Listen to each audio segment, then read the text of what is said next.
بسم الله الرحمن الرحيم. لا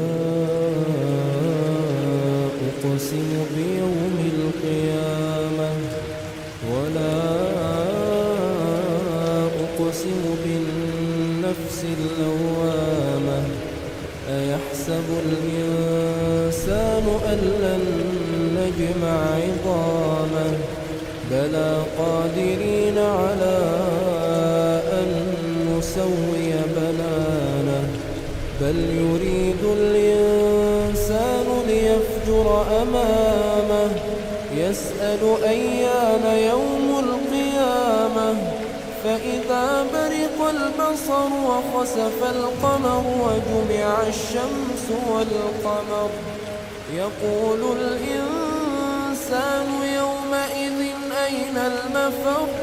كلا لا وزر إلى ربك يومئذ المستقر ينبأ الإنسان يومئذ بما قدم وأخر بل الإنسان على نفسه بصيرة ولو ألقى معاذيره لا تحرك به لسانك لتعجل به إن علينا جمعه وقرآنه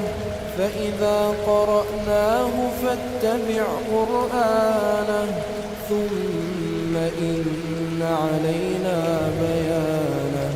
كلا بل تحبون العاجلة وتذرون الآخرة وجوه يومئذ ناظرة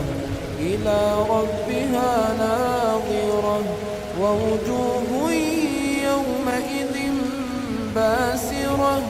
تظن أن يفعل بها فاقرة كلا إذا بلغت التراقي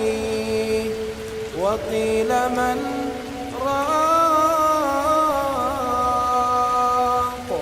وقيل من راق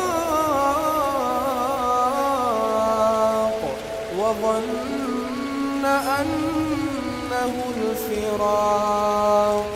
والتفت الساق بالساق إلى ربك يومئذ المساق فلا صدق ولا صلى ولكن كذب وتولى ثم ذهب إلى أهله يتمطى أولى لك فأولى ثم أولى لك فأولى أيحسب الإنسان أن يترك سدى ألم يك نطفة من مني يمنى ثم كان علقة فخلق فسوى فجعل منه الزوجين الذكر والأنثى